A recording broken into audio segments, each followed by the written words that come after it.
This week's podcast is presented by GK Calls, Migra Ammunition, Gibraltar Duck Hunters Association, Gibraltar Boatyard, Turtle Box, Gator Decoys, Hunt Proof, Cooler Guard, Pattern Pros, Hodag, and last but not least, I'd like to have a huge shout out to Brian Ellithorpe for all of the support that he does behind the scenes.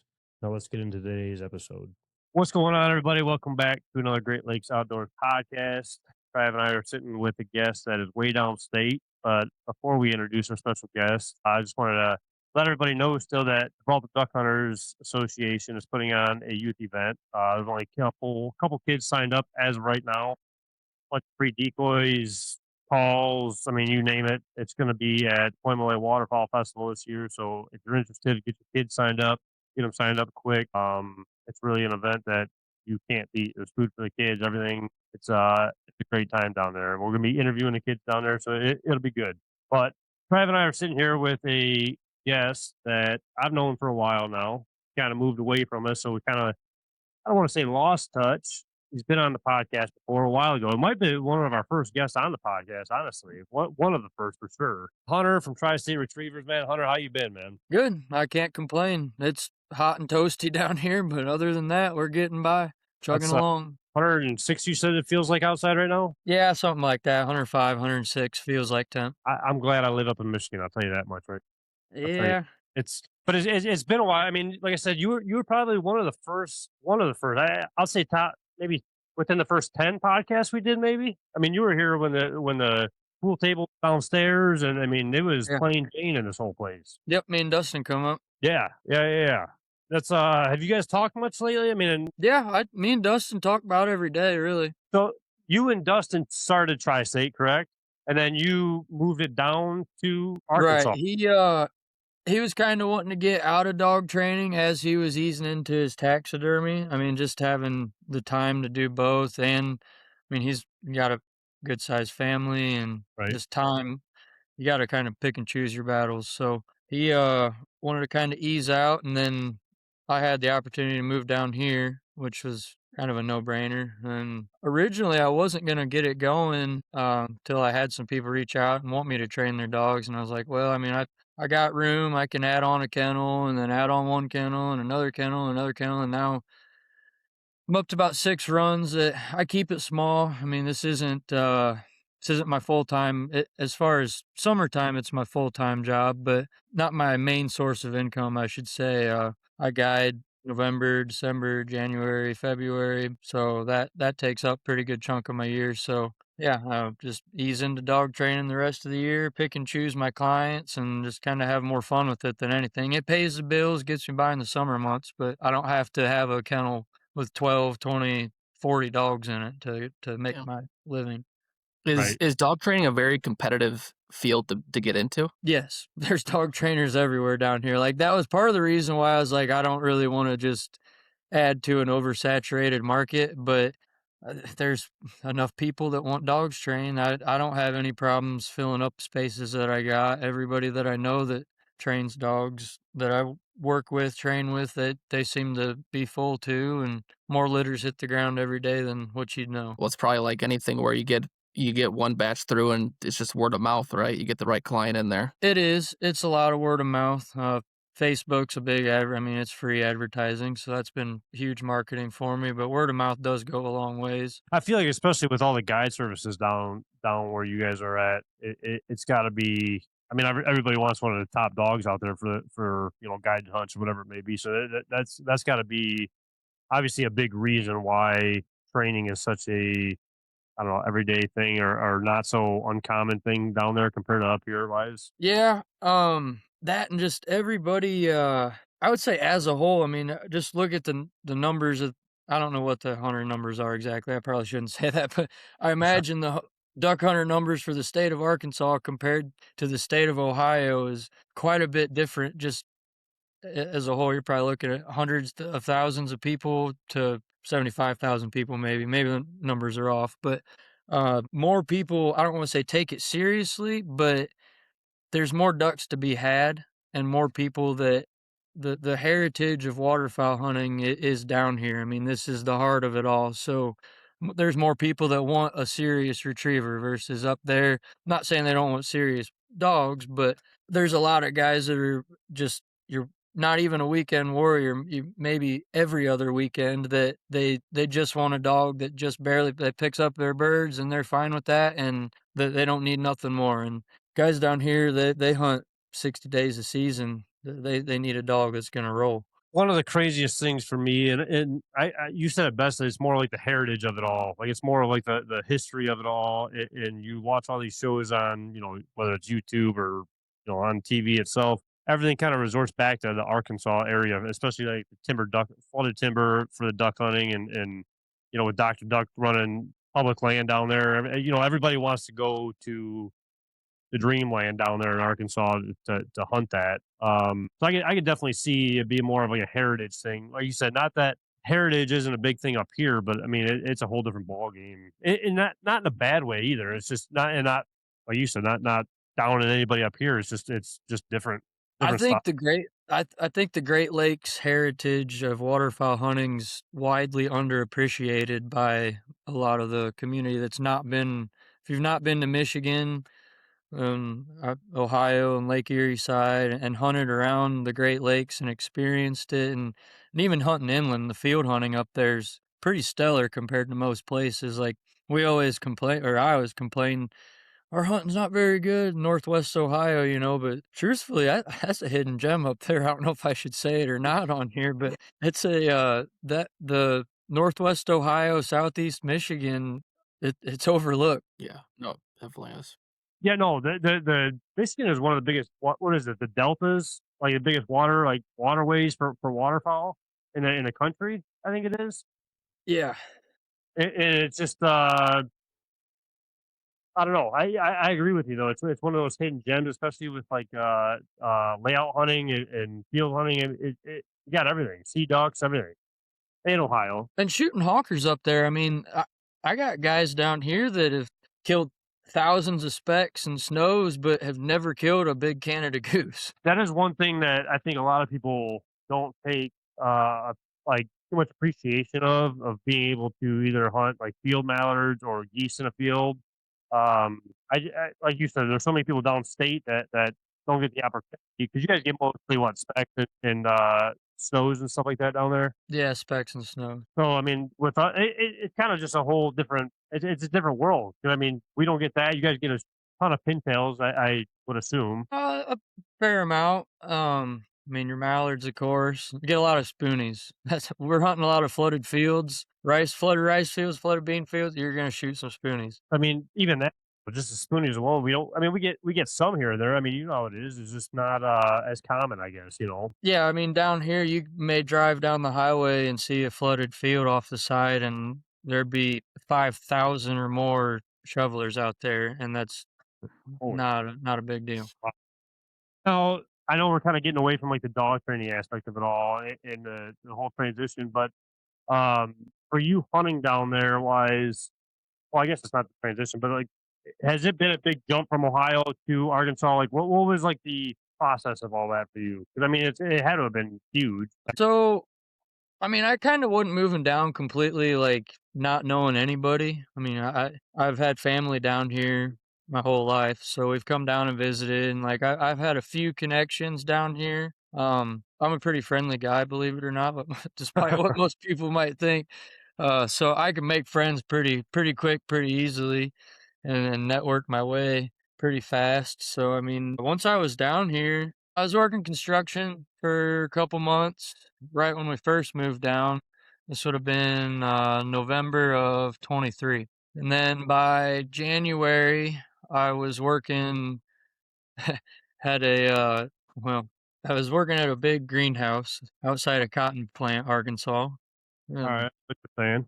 I'll let y'all's viewers look up Cotton Plant, Arkansas cultivation, and there you go. I was a maintenance guy there for almost a year because I got sick that summer and did all my deal to get out of that, and then I got my guiding job. I think it was like August into September, and I was still pretty rough, kind of coming out of the hospital and all that. So I didn't know if I was going to be able to guide or not, but I seen the position was open and I messaged him. I was like, "Hey, I've guided Ohio and Texas and here and there and done this and got dogs and this is what I got to offer." And he's like, "All right, you got the job." So here I am trying to get on the mend, heal up and be good so my body can take another year of guiding. And that was, let's see, 2024-25 season. Did good. And then just kept on rolling after that.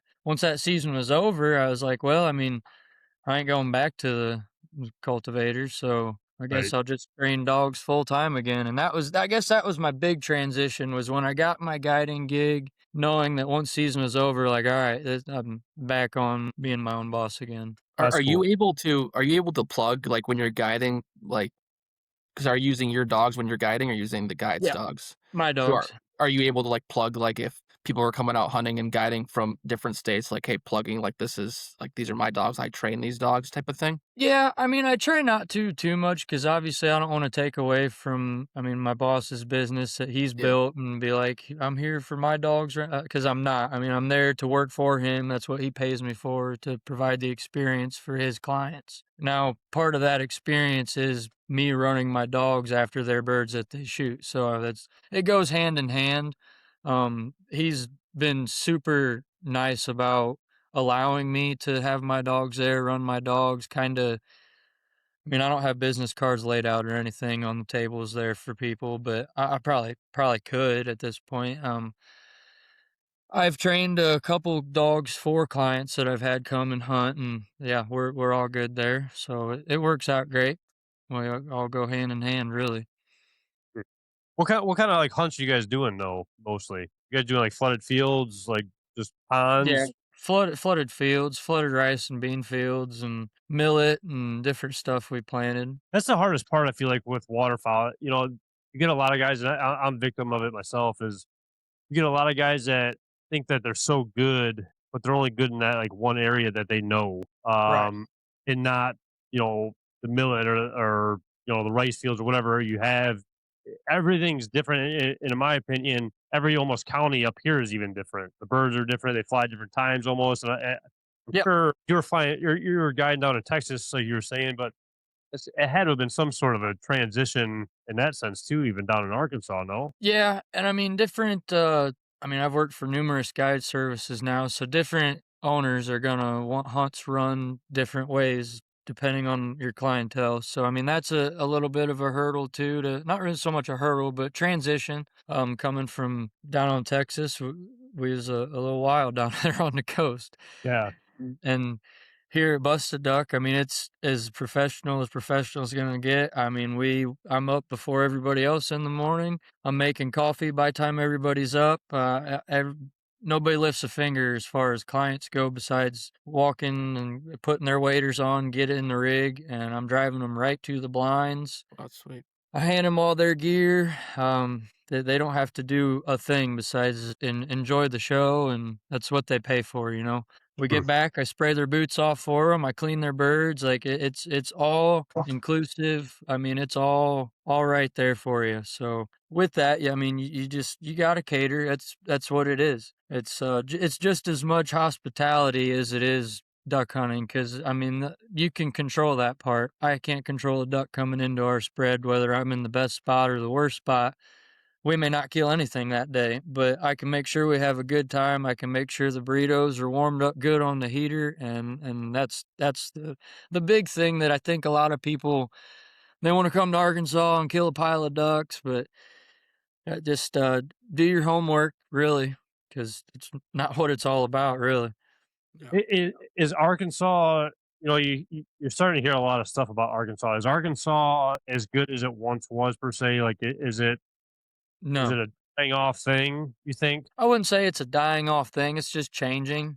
And anybody that has, I mean, I've been around Arkansas since I've been itty bitty, just in spurts, but it's always wintertime, always duck season, and we've hunted numerous times before I moved down here. So I've seen the change a little bit firsthand. But if you talk to anybody that's hunted here for 20 plus years, I mean, the 80s, 90s, and early 2000s even was just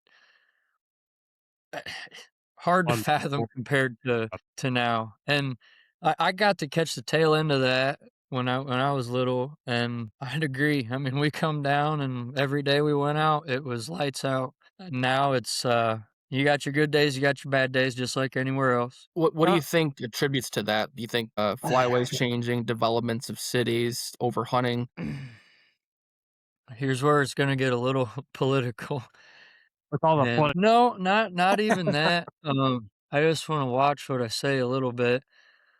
You're good. Still a It, bean, it, man.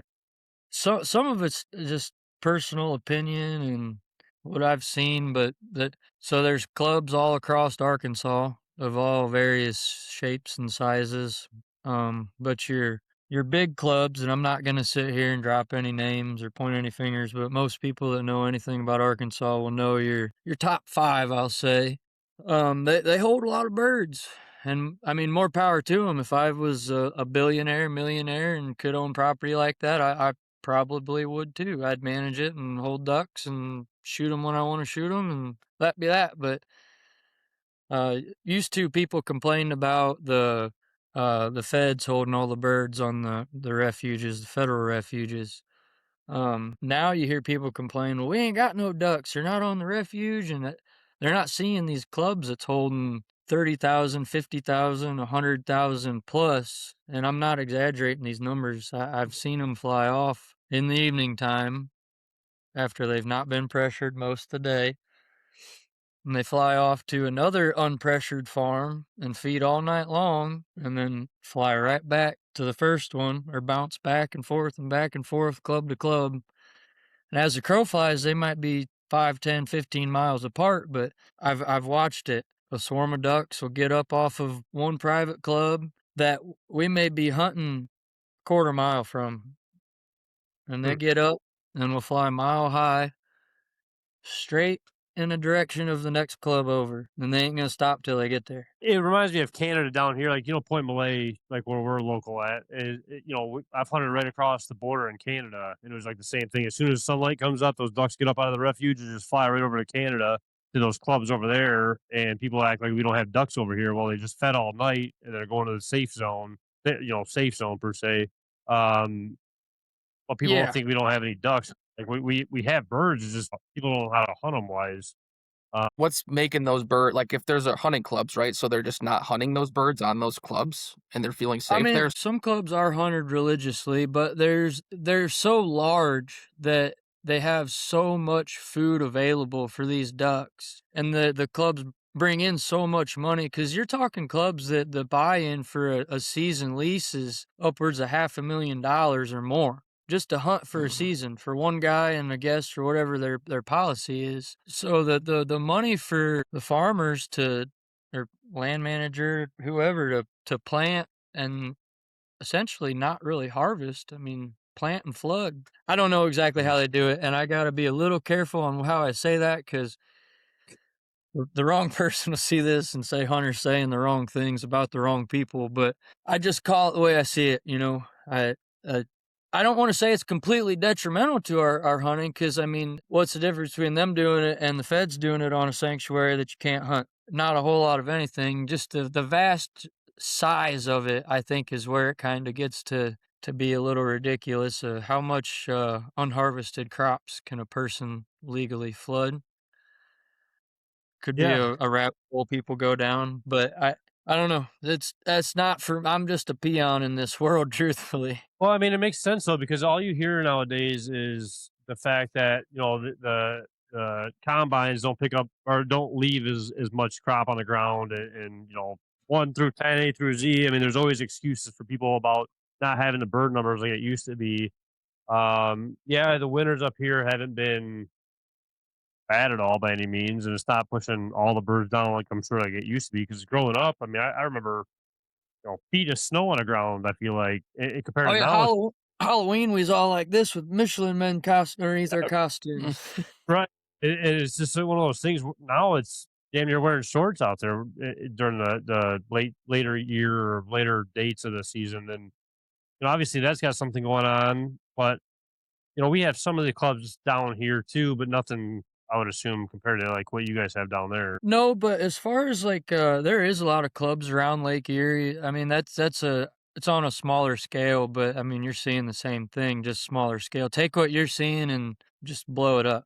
And Right. that's Arkansas as a whole across the Delta. Well, and I feel like a lot of people, they might have expectations going down to Arkansas, maybe of like what they've seen in the shows and videos and whatnot. And, if they go down there and not see what they assume that they're going to see, that could, start rumors per se. Yeah. I don't know. There's a lot of things. I mean, with the whole flooded corn nowadays, like, and they're talking about like the heated ponds and all that. I just think it's all BS and just excuses on how they're Yeah, hunting. I I don't don't know. know how much I buy the whole heated ponds and all that stuff, but It's just definitely unharvested crops. I'll get on that bandwagon. right. It's just it's excuses in my opinion. To be honest with you, and that's why we started going to like field hunting more wise. It's like okay, we're not seeing the numbers, or we're not getting the numbers that we feel like we should. So let's go a different route and go into the field hunting instead of just public land hunting, which there's a little bit of a gratifying feeling of hunting public land and being successful out there. Don't get me wrong, but not hearing another shot go off from a party that you don't know or a group that you don't know. I mean, it's one thing for us if our buddies are hunting 2 fields over, but typically we don't really hear any other shots going off, and we did that for ourselves in reality. So it's nice to have. It's just people are too quick to make excuses, I guess, in my opinion. They just don't want to do the work. They just want to show up and think that the ducks should be there no matter what. With as far as like Arkansas hunting goes, that's where people got to do their homework, and that's where I recommend coming to a place like Bust a Duck versus uh just anywhere else, I suppose. But just because the hospitality aspect of it, we can't control those birds, but we can control your time here. So I mean, I guess for like a going on a guide, right? Like that's kind of what you're. I mean, the hunting aspect is the huge piece of it, right? But you're talking like because you guys are lodging them too. Correct. So you're talking like everything else that comes with it. Yep, So that's the like lodging, the food, because I mean, if depending on the guide service, you may book with the guy, and it may be a little cheaper rate, and you might have to find your own lodging. You stay in a motel, which hit or miss, and you wake up at whatever time they tell you to meet you at whatever gas station that you meet them at, or they drop you a pin and say, "Hey, meet me here." You park your own vehicle off the side of the road and walk or get into whatever buggy to get to whatever blind, and it's just not in my opinion, that's not the experience, not what I would want. Now, granted, they may be on birds a little bit more than what we may be because they have more availability to bounce around and they're not as limited to the same area, I should say. But when we wake up in the morning, our people, they don't have to worry about a thing from the time they open their eyes to the time they close them. Their vehicle stays there. I mean, unless they want to go to town, but they don't have to worry about burning their fuel, tearing it up on anything. The food's great. We have bonfires every afternoon and evening. There's trap shooting. I mean, it's just a full all-inclusive deal, essentially. It's a good getaway for people. And if we kill ducks, then that's a bonus. And I, geese, too. I heard awesome. Stuttgart's a really good area to stay in. I was a little joke. I'm As just far as hunting goes, it's pretty good. I don't know about the hotels so much. I heard it's a lot rougher than people think down there. Yeah, Arkansas doesn't have anything. It's farming, and as far as well, I shouldn't say about the state as a whole, maybe, but there's not a lot here. It's natural beauty is what it is. And down in the Delta, it's a farming and duck hunting. When it's not duck Awesome. season, it's ghost towns. I could imagine. I mean, that's what I mean. Like I said before, though, I mean, all the videos you'd watch. I mean, that's probably how a lot of the towns in Arkansas get their money off of just out of staters coming through and coming by. I could really see that for sure. Yeah, if you go to Max right now, I guarantee, I shouldn't say guarantee, but there most likely there's going to be maybe 5 cars in the parking lot. Really? Maybe. You go to Max in November, December, January, good luck finding 5 spots in the parking lot. That's nuts. That's nuts. Do you ever miss like the buddy hunting instead of like the guiding aspect of it all? Oh yeah.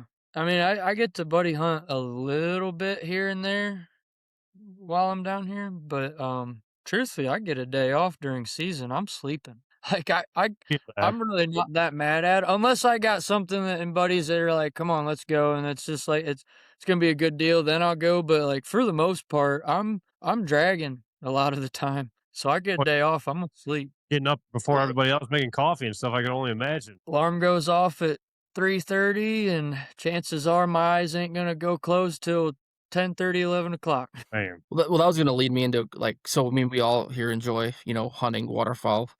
Like, what made you want to get into guiding? And I'm sure there's been some moments in there you were like, shit, I don't want to do this. I don't know. I don't know.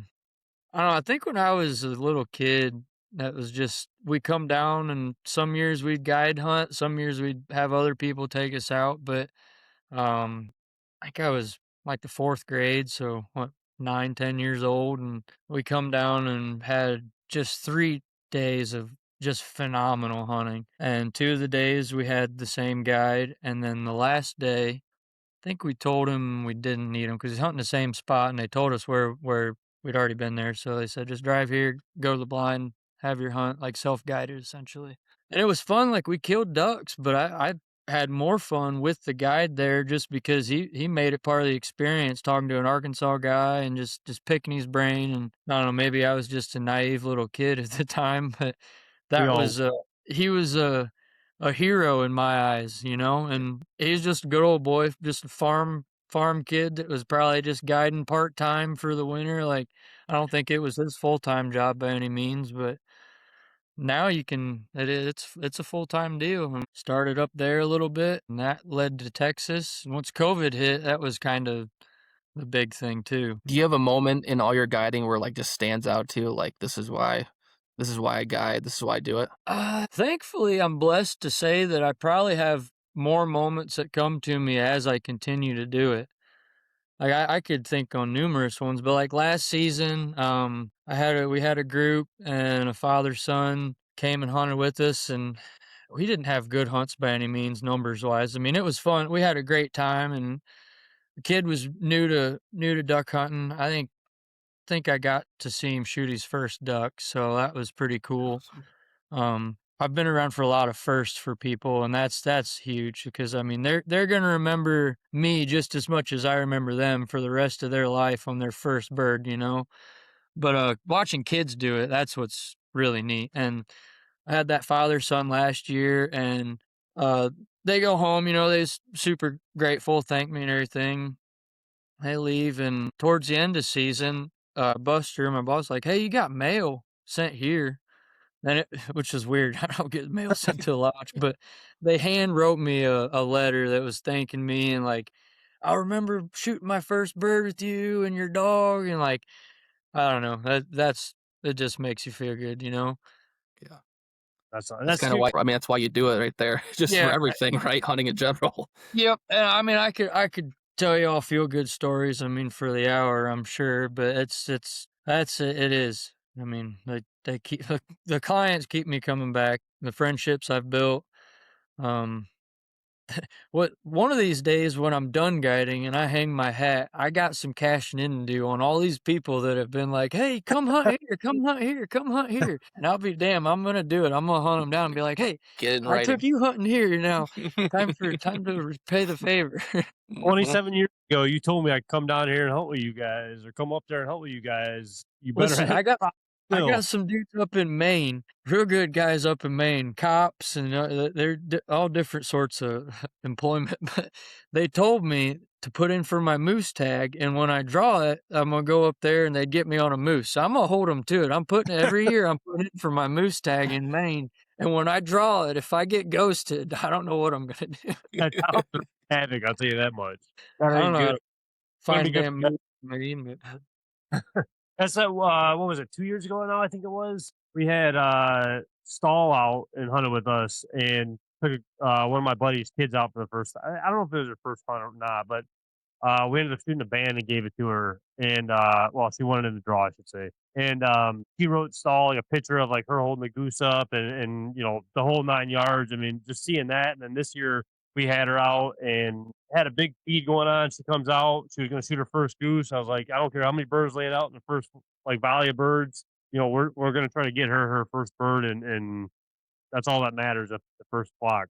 I tell you what, a single came in and landed right in front of her like it was meant to be, and it was it was cool just because you could see like the transition of just sitting there and watching everybody shoot, especially with Saul being there and being on the Sportsman channel and all of that, and then now her actually pulling the trigger, and I mean you are right though, the memories that you create for other people are worthless, are priceless. I mean it's just you can't beat it. No, you really can't. Man, that kind of fanboy for a second. Sean's tall. For me, that he's one of the big dudes. I remember being a little kid and going up to the Cabela's Waterfowl Classics, and they would do their I don't know, little calling tutorials and just Q&As essentially. And he gave me some free stuff and signed my hat and all that for me. All them guys did. But he was one of the nicest dudes. And I don't know, guys like Sean are up here for me. 100%. Sean is, not so much last year, but the year prior. Because last year was pretty slow for us. But we hunted with some guys that are up there for me. Some higher companies in the industry per se.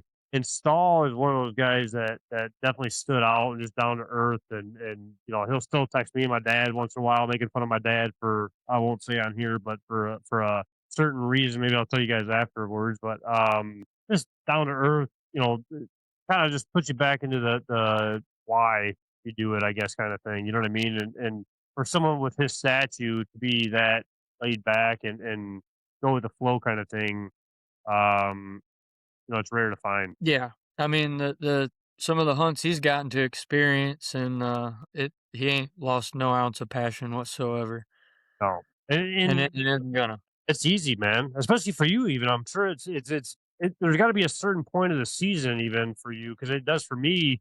Where it's like, all right, I'm kind of just over this. Like it's been a long year so far. Maybe some stale birds in the area are sticking around a little too long, and we're not getting a new push. Um, I mean, it's got to hit to a certain point where it's just kind of, here we go again, kind of thing. Yeah, but then one more good hunt, and it just turns it all right back around. I don't know. I'm sick for it. I mean, I get it. No, for sure. I mean, it does take that one, even for me, even that one good volley. If I get one good volley a hunt that just absolutely eats it up, I mean, I'm solid. I don't got to pull the trigger no more. I'm good. What I'll tell people, and it can go for hunting in general, but guiding especially, and just as far as morale goes, I mean, I ain't the only guide there, so we got to work together, and you want to keep boss happy, you want your clients to be happy, and what's going to make them happier than killing limits every day? Well, you ain't going to kill limits every day, but when it's good, it's good. When it's bad, it's bad. I mean, that just is all there is to it. I mean, you're gonna have your good days and you're gonna have your bad days. It's just you have a bad day, just go to sleep that night and wake up, and the next day is a new day. Make it a good one. Now, are you holding the gun during these shoots or no? No, I have a gun there to shoot cripples, but truth be told, I keep it behind out in the case. I usually don't have it really near me.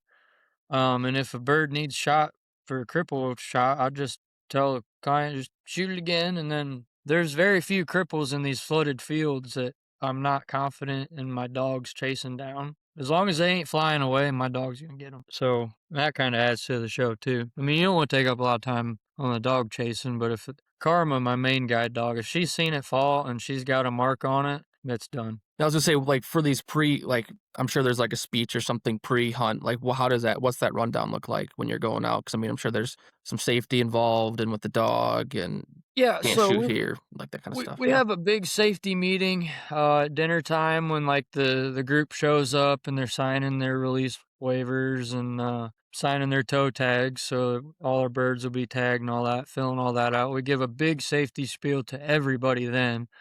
But each guide in the morning, like when you get set up, I mean, it's your responsibility. And I'm even bad about it on buddy hunts because it gets annoying. We're like, Hunter, we don't need to hear your safety speech. Well, I don't care. You're gonna hear my safety speech. I give you a quick version though for buddies is what I usually do. And for people that have hunted a lot, I mean, I'm not gonna sit there and hound them. A lot of our clients are grown men that don't want to have a 20-some-year-old guy tell them what to do. So usually I give them you got your 10 to 2 lane, especially if we're in a pit, you really got to tell them like, hey, we're all head level. Eye level with the dog, eye level with the water. So like, be mindful of shooting out of a pit. But it's really don't shoot me, don't shoot my dog, and don't shoot each other. So if we can just do all those 3 things or not do all those 3 things, we're gonna leave here a-okay. That's my little quick feel I give everybody. And that usually gets a good chuckle after I mean, you gotta get serious with them because I don't like being an asshole on the hunts, but if something scary happens with safety, like, you should have said something to beforehand so that was already avoided. So if something does happen, that's when I'm gonna kinda be like, "Hey, I told you this," 'cause I do. I give a good safety speech that once the gun goes off, you ain't taking it back. You're able to say, has anything like scary happened out in the blind? Uh, Not as far as, I've not personally seen any accidental discharges that I can think of off the top of my head. The scariest thing is guns falling over in a blind, which I mean, it happens. I'm sure y'all have had it happen. A dog knocking a gun over. And that's just something that you try to avoid. You try to tell people as much as you can, hey, there's gun holders here for a reason. Hey, lay your gun like this. But inevitably, somebody at the wrong time sets it down in a spot and it slides. But the problem with that is, like I said, if that gun goes off, you ain't taking it back. And I mean, if you're in a pit and that gun slides over and it goes off, you're in a steel box in the ground. Everybody in that pit's getting shot. Like I said, I hate to be a dick on my guided hunts, but when I give my safety speech, I'm not the nicest person in the world because I want my clients to know, like, all right, he can get a little mean if he has to. Because I mean, if safety's nothing to joke around or play around about, that's just is what it is. I mean, you're I here to mean, have fun, but also you're waving Right. around guns. So I And mean, there's got to be some aspect of safety and being Yep, that's and right that's what there. I tell my people, like, I know y'all don't wanna hear it, but so I'm gonna tell you it, and it's gonna be done, and hopefully I don't have to say another word to you again about it, and that's that. And I knock on wood, typically don't have anybody give me any issues. Safety, that one thing that bugs me that and I always say it in my speech too, don't be clicking safeties off until you're pulling up to shoot. There ain't no reason when I'm saying, "Alright, y'all, get ready." I'm saying get ready to, like, mentally prepare yourself to get ready. Not get ready and click your safety off because a turkey's walking in. This ain't turkey hunting. This is just wall one motion. Click, boom. And that's part of my spiel too. So I don't know, just little tidbits I picked up on to tell people because and inevitably you're gonna have guys that don't listen. they don't even realize it's happening. I mean, it's going to happen. We've had Yeah. that where in the A-frames wise, where gun tips over or whatever, and obviously nobody's meaning to do anything bad, but it's the times that you get nonchalant about stuff is when things go haywire.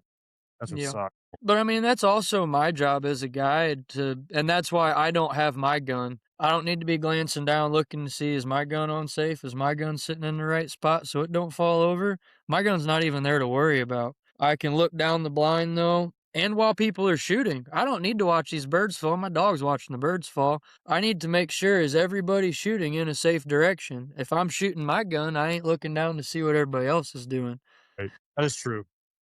Now, without a gun though, I mean, does it feel like duck season to you or goose season? I mean, like without Yeah, shooting cause the yeah, trigger, cause I'll there's certain times and I gotta chase cripples where I'm like, "Oh, it's my time to shine. Here we go." Like, like I get the chance to shoot every so often. And I mean, when the hunting's good, if there's birds to be had, my boss will let me shoot. Like, it's not a total like I can't shoot. And there's some clients that are like, "Hunter, if you don't get your gun out and shoot with us, we're gonna complain that like we're mad if you don't hunt with us. Like we want you to shoot and hunt with us." So like that's usually a conversation where I'm like, is it okay if I shoot, just to double check and make sure, but yeah, usually there ain't no problems. That's cool, man.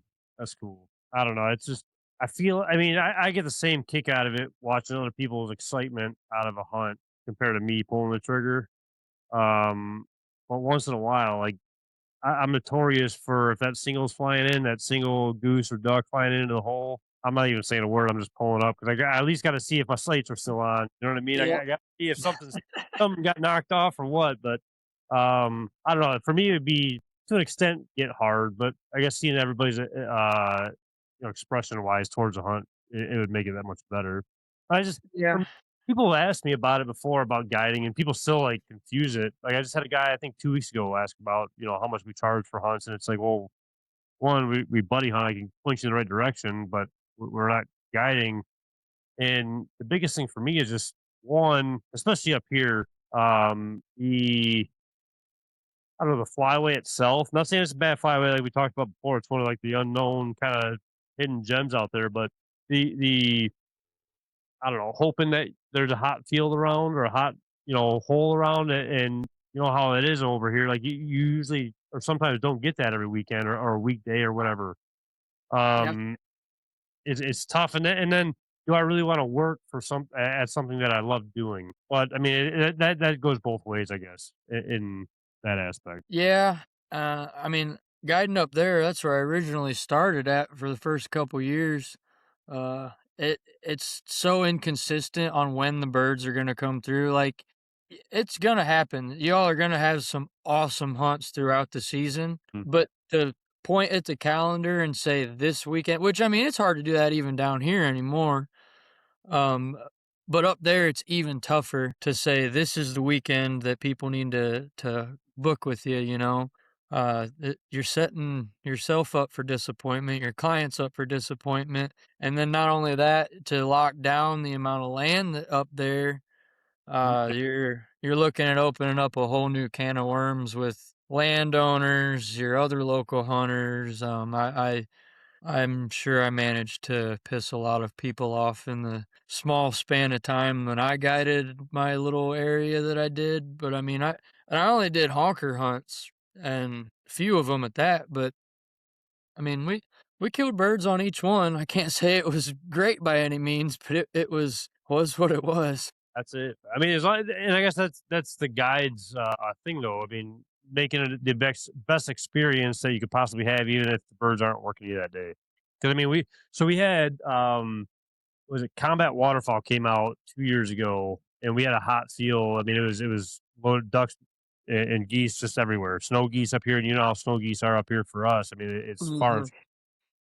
Mhm. We sat out there all day, and they didn't end up flying till I don't know hour before light, and they all came at once. And it's like, man, you guys drove all the way up here from the Carolinas to deal with this, and it's like they were here obviously, but I can't do nothing about it. Obviously, it's just I don't know. It sucks having that, I guess, but the experience that surrounds it sometimes is just as important per se. Yeah, and that's what you gotta take out of it.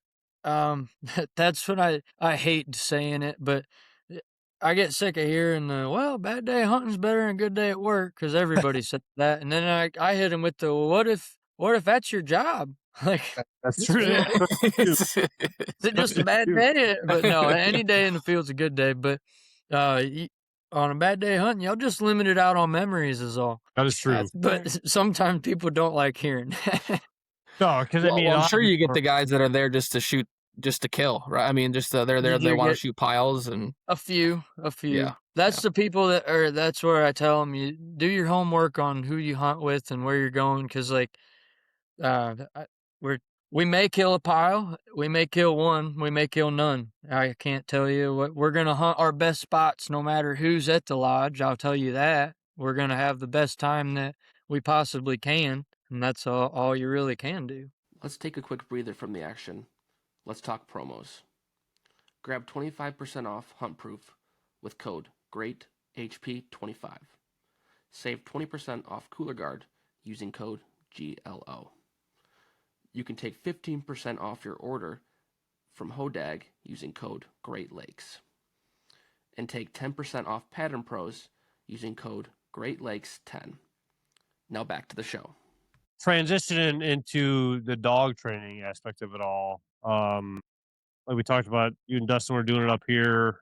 Now it's still tri-state down, like down where you're at now, right? Or is it through a different training Yeah. facility? No, I just kept the name. I Okay. probably should have changed the name though, truthfully. I get people that are like, Tri-State? What? I was like, come from up north. That was Tri-State. I Don't was be like, making now fun I'm of just us like, here. well, Arkansas, Louisiana, and Tennessee, Mississippi, whatever 3 states you want to pick in this area. I get dogs from all of them. That's so how is that going? I mean, what was the transition of having clients up here and then moving down there and picking up new clients? I mean, how has that all been for you? A lot smoother than I thought. I mean, a little bit of Facebook advertising, not a lot, but word of mouth. I mean, once I trained a couple dogs from down here, I think right now I got 2 Louisiana dogs and a dog from Texas. Guiding helps a lot though too, networking and knowing people. So I mean, location for some of these people doesn't matter. It's more on trainer. They're picking their trainer, not location. Versus some people, location does matter. They're picking the trainer because he's here and he's an hour from their house. But I mean, I've trained numerous dogs this year from Ohio,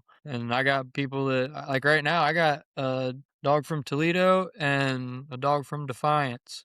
Yeah, Here, Cody's dog, no? yeah, Cody's dog. Okay, yeah. I haven't talked to him in a while. I haven't talked to him in a while. We were talking all the time, and then you got the new job, a new position, and busy Yeah. man. I'm happy for him though. He's been doing good. Oh yeah. Yep. Cody's a good dude. Yeah, great dude. So what's that timeline look like? So say I get a puppy, what's that timeline look like when I drop my dog off to your house and It get him really back ready to go? depends. It really just depends on what your goals are with the dog. I mean, if you're trying to run tests and put titles on him, you're looking at multi-year investment, numerous summers as far as I shouldn't say multi-year. By the time it's all said and done, some of these like Wiz will come back next summer, and that'll be summer 3 that he's been here to get his HRCH. But a basic gun dog, if they're brought here at 6, 7, 8 months, and they have a foundation of they know their name, they know sit, here, heel a little bit, and they're not just completely blank. I do a 4-month gun dog program, and that's just basic started dog essentially, gunfire, bird intro, singles, different cover. And that'll get you to a huntable point to where you can kind of limp through that first season. But I always recommend more training beyond that because you want to put as many tools as you can on these dogs to help them out, in my opinion. What's the earliest you'll take a dog, and what's the oldest you'll take a dog? Really, I mean, earliest 8 weeks old. I do a puppy program or for the little itty bitty dogs. So if people pick a dog up from the breeder or out of my own litter and not everybody wants to deal with the puppy pissing in the house, so I'll deal with it for them. And do a little bit of potty training and bird exposure and just like a head start program essentially, and I'll do that for a couple months. Some people want started dogs where the dog's here its whole life until it's started to hunt, finished to hunt, however far they want. So really kind of a loaded question. I mean, you can put in as much as you want to, or as minimum, I would say minimums. I do like a 3 month minimum would probably be it. 4 months is what if I'm doing a basic gun dog, at 4 months is what I usually like to have on contract. How old will that dog like I guess like how old will you take a dog to like come and train with you? Depending on what the goal is for the dog. Like if somebody just wants a dog refresher before the season and it's 4, 5, 6 years old and just needs put into shape, I'll do that no problem. I'm not gonna try to put a hunting retriever champion title on a dog that's never run a test that's already 4 years old though. So like if you're trying to run tests and do that aspect of it, better to start young, obviously, and kind of raise them up and start them in that environment. That's my recommendation. I mean, that's not the route that everybody goes, but and there's a lot of older dogs that's competing and doing just fine. So I'm not going to speak for all dogs on that, but me personally, if I'm going to run them in tests and potentially trials and all that, it's going to start them young and ease into it. That's got to be one of the hardest things is like explaining to an owner per se if something is not working out for their dog. You know, you take the dog in and it's just not like I had a buddy of mine. He took his dog, and he just wasn't kind of like getting it wise. And for the owner, and for you especially, explaining that and not saying it's I don't know, explaining it's not on you, it's on the dog's just personality in general. Yeah. That's got to be a difficult thing for a dog trainer. Yeah, it can be. I mean, you always hope and try that that's not a thing, but inevitably, I mean, you're not going to be not everybody's going to be happy in this world, no matter what you do. Right. Somebody's always going to have something to say. Um, I've been fortunate and have only had very few instances where I've had people ever get a hold of me after sending a dog back from training where they're not really happy, and after explanation and listening to what happened and then explaining them, well, this is probably why that happened, and it not really falling back on me. And then when they understand that, and then it's usually it all works out typically. Being transparent with the owner is the biggest thing though, 'cause, if Fido ain't worth a damn, I'm gonna tell you Fido ain't worth a damn. You Right. know, like if he's only so good, he's only so good, and keeping the owner's expectations where they need to be is of utmost importance. I mean, not everybody's a Michael Jordan. I go to shoot a basketball, I ain't gonna make it. Just saying, not everybody's meant to. Some people play on the varsity team, some people get cut. Well, I mean, there's a long bench. I mean, you might be able to get on the end of it. You'd be all right. Yeah, I'm Do you, good. do you give them a training regimen when they leave? Well, Because I mean, like you're not gonna be sending them away and be like you got to keep training the dog. I mean, through um, the years, right? But not so much like a regiment. I do give them like some tips, and then I mean I'm always available for all my clients. I mean that's something that they pay for, that they get for life essentially. 24/7, 365. If they call me at midnight and I'm awake, I'm gonna answer. I hate to do it at times because I have a life too, but that this is my life essentially. So when duty calls, you got to answer it. And yeah, I don't know. People they take tips and roll with it. The big thing I tell a lot of people too is the retriever trainer with Freddie King, using resources that's out there. I'm not the only person they can reach out to and get help with dog training and tips and tricks and drills and what should they do, what could they do. Now granted, I just train their dogs, so they probably should reach out to me, but if they want to get on YouTube and look up videos, and the retriever trainer that Freddie King's got, that's probably the closest to like a regiment that I would send them home with, because that's a pretty solid program start to finish. I mean, he's got dogs on there from day one to day done.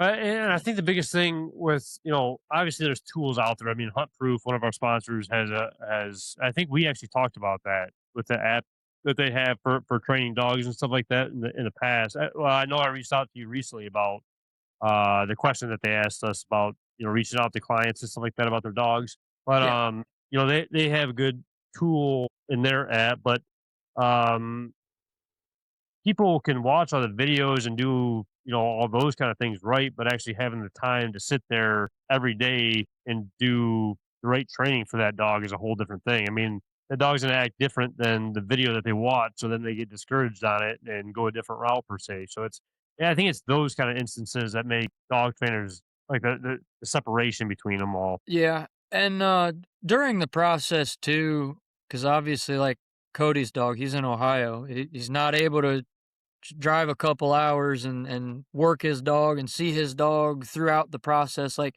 I tell people, if you can, and I have people that come out and numerous times throughout the summer, they work with their dog with me through whatever drill we're working that day, and they kind of can see the progress. But for some of these people that can't until it's time for pickup, now upon pickup, I do request that the owner's here because we have to go over everything. I can't do that over the phone. Like it would be a waste of their money to not have me explain everything to them that their dog just went through. But beyond that, during the process, I'm sending videos with different drills of, hey, this is the setup I'm doing today and how I set it up. I got this here, this here, this here. I'm going to throw this from here to here. I have this thrown from here to here. Now I'm going to stop the video and I'll show your dog running through it. And then I'll do the next video and send it to them. So that way they can kind of replicate that at home too. Because, I mean, essentially, when I send these dogs home, like, yeah, they still need training, but a lot of them are getting sent home right before hunting season. So they need to hunt. I mean, they need to work with their owner a handful of times, get comfortable with their handler. Once they get comfortable and they're at that level, they need to get the real experience. And then if there's more hurdles to go over from there, then we can address that once hunting season's over and there's more time to train. That's kind of, I mean, that's what they pay for, really. Is there a thing where or a point per se, like per dog, that you're explaining to the owners when they come and pick up the dog, like tone of voice to use for commands, or there's some people that don't like to yell or whatever. You got to tell them to be stern on these commands compared to this command, or is there a thing along those lines? Yeah, yep. And I give a folder to each dog. Well, when they get here, they get their own folder.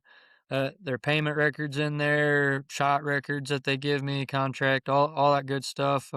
Their little certificates when they earn their points at tests. And then it'll have some info, tips and tricks, drills, and then a command list that has every command that I've taught them, with the description underneath it and the hand gestures that go along with it. Because it's not just verbal. I mean, there's a lot of hand motions that go with it, and not just sending your dog back, left, right, and all that stuff. Like bringing your dog into heel has a Mhm. hand gesture with it that if people don't do it and understand it, their dog might not have as clean of a heel as what I have them doing. So that's where upon pickup, like they have to work with their dog, because I'm gonna stand there, I'm gonna work their dog to show them, all right, I'm showing you that this dog knows that I know that he knows what I've taught him, and you know it too. So then after I run the dog, then I bring them up, and then they have to do the same exact things. And if they don't do it, we're going to keep doing it. And if it gets hot and we got to put the dog up and do it again, we'll put the dog up, run another dog, and then get their dog out again. But I want to make sure when they leave here, it's very black and white on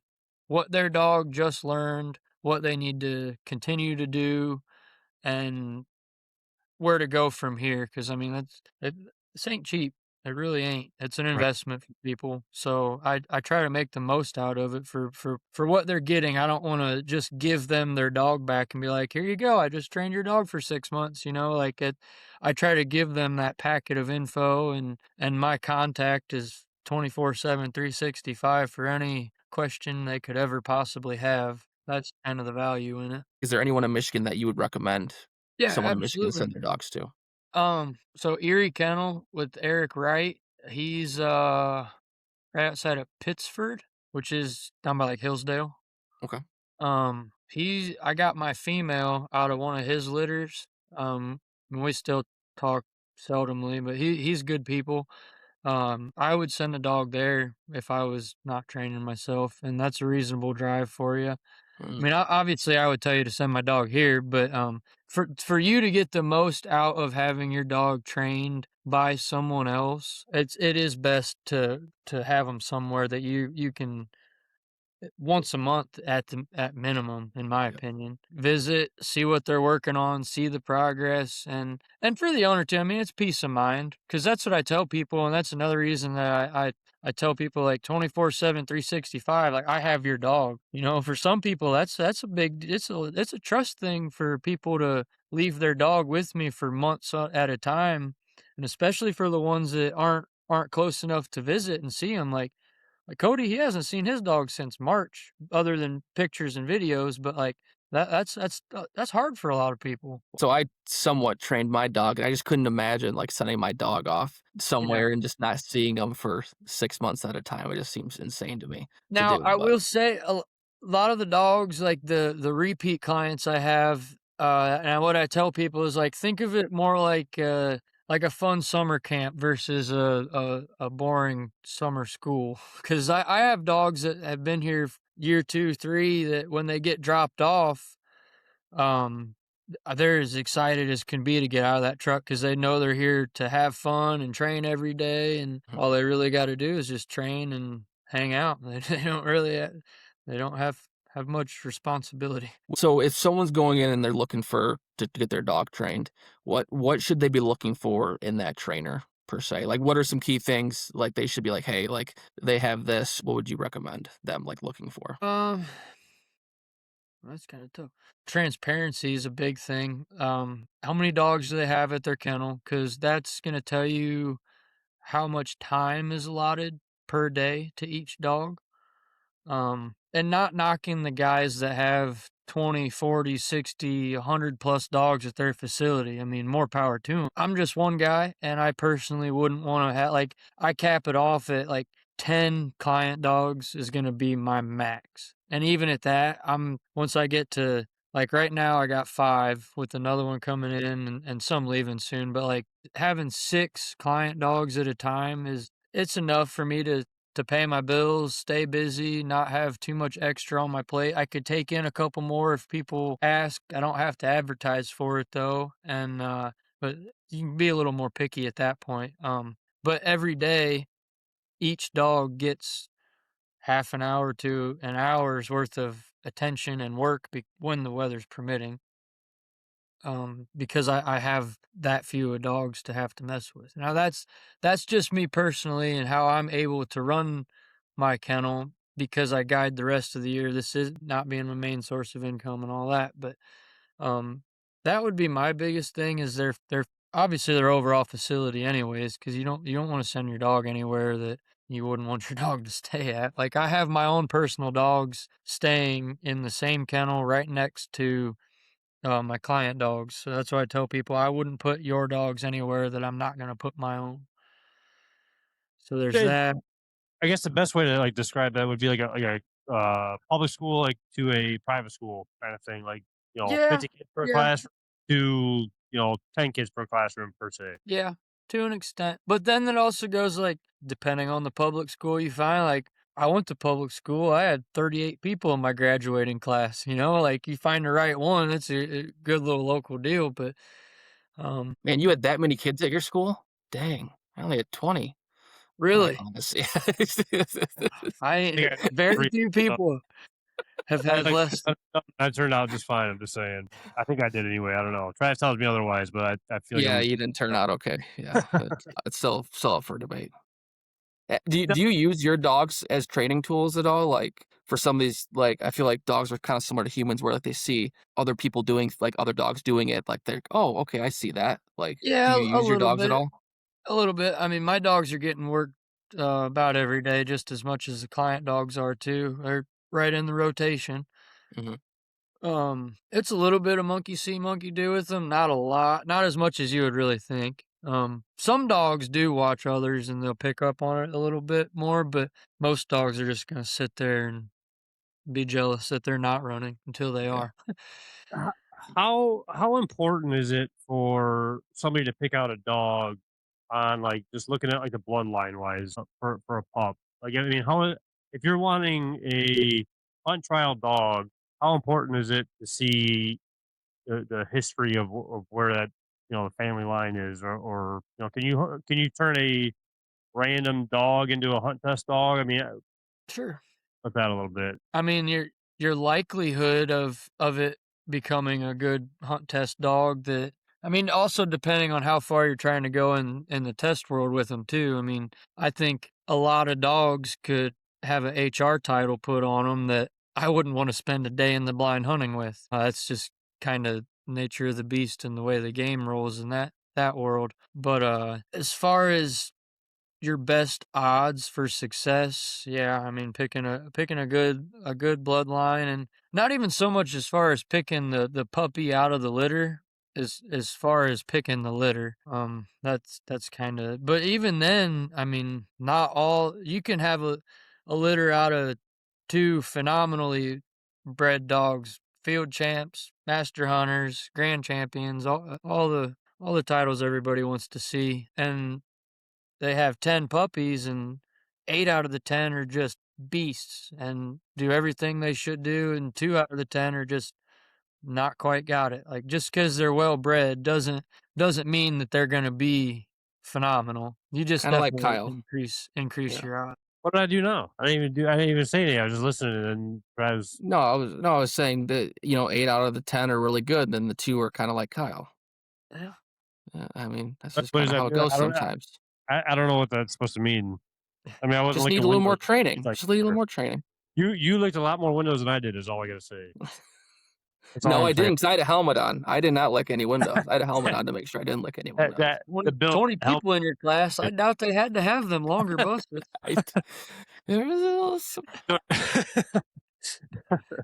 what would you say for?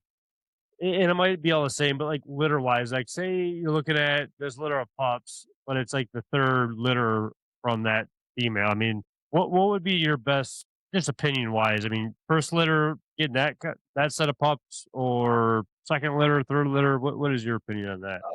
I've never Is it really. bad? I don't think I put that much consideration into it. I don't think I really. I don't want to say I don't care, but as far as like if a litter's good, it can be the dog's second, third, fourth litter. I mean, their first litter. I mean, most dogs do have that. I don't know if I can even say this accurately or not, but I like to think that most female dogs have that natural mother instinct in them. But there Mm, is some dogs that don't. So I mean, on their first litter, you always do have that small chance of them abandoning, or heaven forbid they kill the litter upon birth. But I've heard um of it. Sure. yeah, I've heard of it too. So I don't know. I've never seen it, never been part of it. I've got lucky in the couple litters I've had. Uh Turned out good. So One of my buddies, he's down in Arkansas. Actually, he runs a outfitter down there as well. He had a litter this past summer, I think it was, and I want to say the mother ended up killing one or two of the pups. One ended up like I think it was blind. One of them was. Just wasn't a good run. Obviously, I mean there was no rhyme or reason per se, obviously, but I didn't know if there was like in the dog training world if there was a way of looking and telling clients, if it's the first litter or the second litter, like those are the ones that you want to go to. Once it gets a little bit later, kind of stay not away.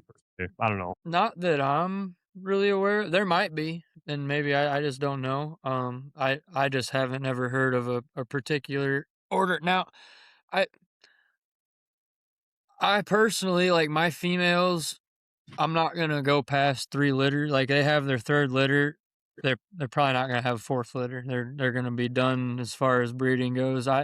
There's so many litters of dogs being bred and born every single day, and labs especially. Like I don't remember what the number was on it, but it was astronomical from what you would think of how many registered Labrador Retriever litters there was with the AKC last year. And that's just registered litters. That's not all your backyard bred dogs that don't have a lick of paperwork on them. So there's just so many dogs out there. I'm not against getting a shelter dog and training it to hunt. That my first lab ever was from the shelter, and I'll die on the hill that she is one of the best labs I'll ever have. She had her Who quirked, it's like most shelter dogs do. was that? That wasn't Waylon, right? No, no, but Waylon's not very well bred neither. But no, Daisy, I got Okay. her when I was in high school still. Yeah, she was good. Had her quirks, a little weird, but she is a good shelter dog. Now, how I kind of, if I remember correctly, how I kind of knew of you, was you and Sean ran into each other on state land, right? Yeah, I worked at the Maumee Bay State Park that was right there. I was one of the naturalists in the That, nature center playing with snakes and shit all day. and that's what Waylon and Nick's hunted together. I think it was. Yeah, Sean, he's seen my truck parked there, and I had Waylon's gunner in the bed of it, and we didn't catch each other that day. And then I was getting gas, like right down the road from Sean's house after work one day. Then he seen me at the gas station, and pulled me. He's like, "Hey, you hunt?" And I was in my work uniform still, and he's like, "Oh, you work out at the park?" And blah blah blah. And yeah, we just got talking, and Sean being Sean, good dude that he is, we hunted and never looked back. I wish I could say I've hunted with Sean more than what I have. It's only been a handful of times, but every one of them's great. Yeah, no, Sean's another amazing dude. He is, I'd say, one of the guys hands down that has helped me learn how to just hunt geese wise. I mean, even if we weren't on like together during the hunt, I could call him when I was first getting into it. And he'd walk through the whole process, tell me what's going on or how to do this or how to do that, or just give me little tips here and there. And um, especially like watching Nick's for the first time hunt. And I mean, Sean was for sure one of the first guys that really helped me get to the point where I'm at now. I'm not saying I'm great or whatever. I'm not saying that at all. I'm just saying I'm a lot better of a hunter because of Sean Wise. Yep, for sure. He's good people. So I don't know. What is your favorite color of lab? Because I've heard some things about some colors of dogs. I don't know. I own 3 blacks and a yellow, if that says anything. Okay. All right. So no silvers and no chocolates. No. Now I will say I got a little chocolate puppy out here I'm training for a guy, and she's out of some amazing bloodlines, and she's gonna be really good. I like her. If we're talking best odds for having a good duck dog, a male black lab is going to be, just statistically speaking, there's more male black lab champions, I believe, and I may be wrong saying that, but I'm pretty sure there's more male black lab hunt and retriever champions than any other color. When I started, I didn't give a damn about a hunt test. I really didn't. But to kind of get anywhere further than the constant rotation of 4-month meat dog programs and actually getting some repeat client dogs in, you about have to run these tests. Yeah. It's a little different, but I'm also a believer that if you have a person that's going to hunt their dog and you train them to run in these tests and they can pass a test and they get their titles and they go on hunts and get the actual hunting experience, you got a badass dog. What a lot of these people do is they're just test dogs and they don't really hunt much, and then they go on a couple hunts and they don't do worth a damn. Well, yeah, they ain't been hunting. Like, my best hunting dog is my dog that's never run a test a day in his life. He probably wouldn't pass much for a test, but I guarantee if we shoot 25 birds, he's going to pick up 26. It's just the way it is. I've had that through buddies too. I've had buddies that sent their dogs out to train. I think he ended up shipping his dog out. Like his dog went, like he flown his dog out. I think I could be wrong on that, but got the dog back. Everything was great. Hand signals, like just working in the backyard and just running small things, drills, whatever it may be. When it got to the hunt, the dog wouldn't even swim past the decoys, just because it wasn't even like used to the duck itself per se. It wasn't used to picking up actual birds flopping around out in the water, or it wasn't ready for it per se. So I mean, there's been stories on that. I mean, so I would agree with you. If you send a dog out and train him, yeah, he's probably going to be. I would agree with that. You get the most experience out of it all per se. Yep, you gotta practice how you play as much as you can, but there ain't no replicating the real deal. No, there's not. I mean, you shoot however many pigeons. Is there pigeons down there that you guys hunt? No, Oh, you guys got doves though. not very many. There's way more doves up there. Well, yeah, because Michigan's closed. That's why we're not even allowed to shoot doves. I thought y'all opened that up. No, we're still closed on it. They're still trying to open up sandhills and doves, and Uncle Ted just hasn't pushed through yet, man. He's trying. Uncle Ted's trying. He hasn't been able to push through yet. He's advocating hard. I mean, he knows what he's talking about. Don't get me wrong. And it sucks too, because I mean, every hunt you go on, you see hundreds of doves flying everywhere. It's just one of those things where it's just, I don't know. It's too many tree huggers, I guess, per se. Yeah, I mean, we'll have a pretty decent opening weekend down here. We'll guide a pretty good group of guys out at the lodge, and That'll be that.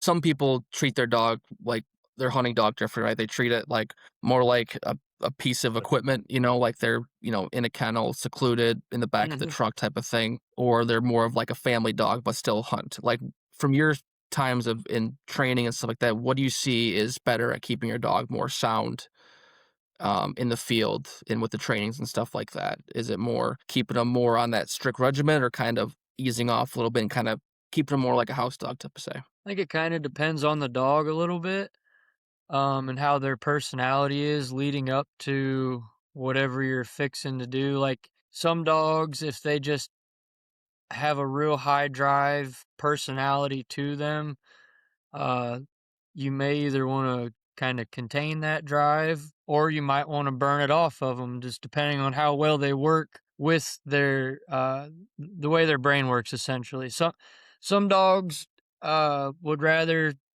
be kind of confined and sit in their own little safe space right before they work, and that they'd rather be like that. And I think reading the dog and what it would rather prefer would be my go-to. As far as personal preference on it goes, I mean, I keep dogs in the house, I keep dogs outside, either or in the garage. I like to make them be as versatile as they can, where if they need to stay outside for a couple weeks, they're going to stay outside in the kennel for a couple weeks. If I want to bring them inside and let them be a house dog, couch potato for a time, they're more than welcome to do that, And right now, I keep my 3 males in the house, and I keep my 2 females out in the kennel, just for the sake of when they go into heat. But other than that, I mean, if personally, I wish I could have one of my females inside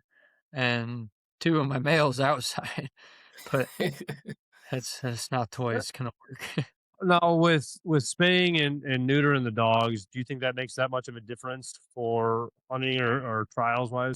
Some folks say it does, some say it doesn't. I personally haven't had any of mine fixed. Well, my first one, Daisy, she's fixed coming from the pound, but she had about dog count. As far as like my dogs that I've had bred or purchased or anything like that, I've never had either of them fixed or spayed or whatever. Some people say it can kind of stunt their drive a little bit. I don't know. I ain't no vet, so I can't really say one way or the other. What's next for you though, man? I mean, you get the dogs, you're getting back into that, you're guiding. Things have been going solid for that. I mean, what's kind of down the pipeline for you personally? I'm gonna keep guiding here. I got a really good gig, honestly, where I'm guiding at. I'm gonna keep working there for. I gotta at least do 2 more years after this year, so 3 more years guiding. That way I can say I did it for the whole length of my 30s. Like going to the other states just to guide wise, or I don't. I think once I'm done guiding here, I'm probably done guiding.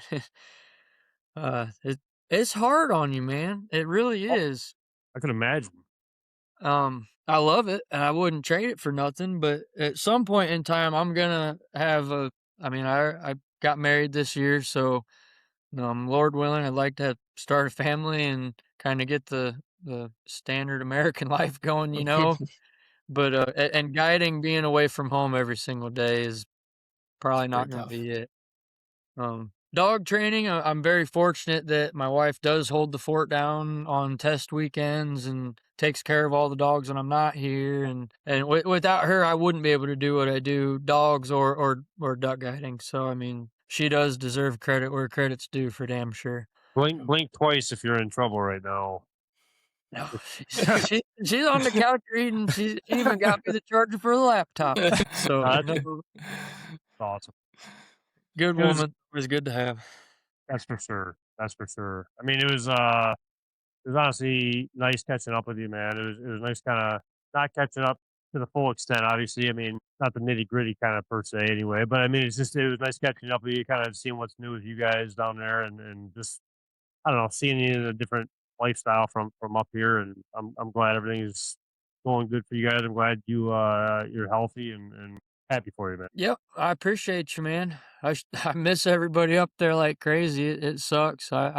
at times I can't say I regret my decision coming down because I don't. I love it down here, and I wouldn't trade my life for nothing. But there is times where I do really I get homesick. Truthfully, people sick too. It's just sick of people down here and sick of missing the people back home. You know, all my family's up there, all my wife's family's up there.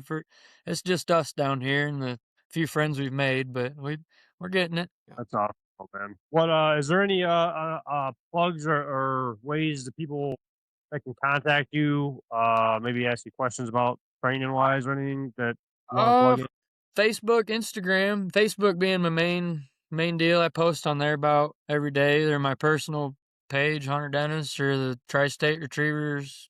I think it's Tri-State Retriever Kennels, maybe. But I don't know. It's got black and white logo. We'll tag you in it. There you go.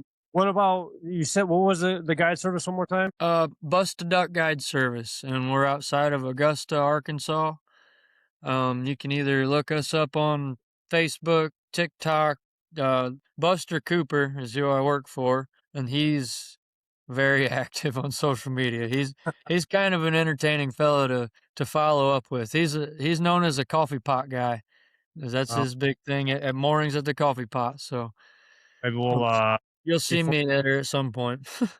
be fortunate enough to get him one of these days coming up before you guys get too busy. Maybe we'll see. He's had people reach out for him. He's a tough one to get on something like this, but I don't know. He might get fired up enough this season I could get him on here. That sounds like a plan, man.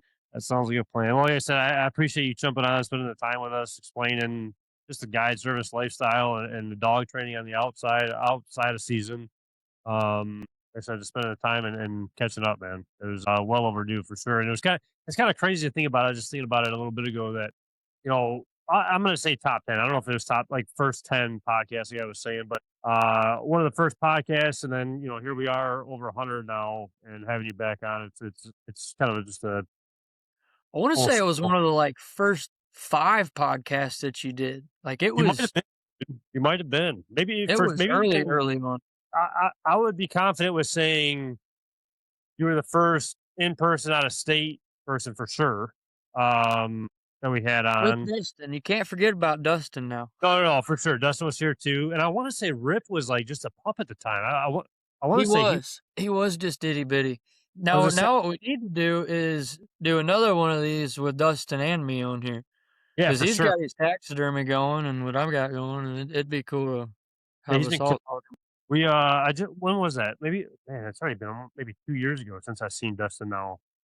Time flies, but I mean, he was really getting into it when I seen him, and he's been doing awesome work. That's for sure. He's like I said, he's been definitely killing it. Oh yeah, his work's turned out phenomenal.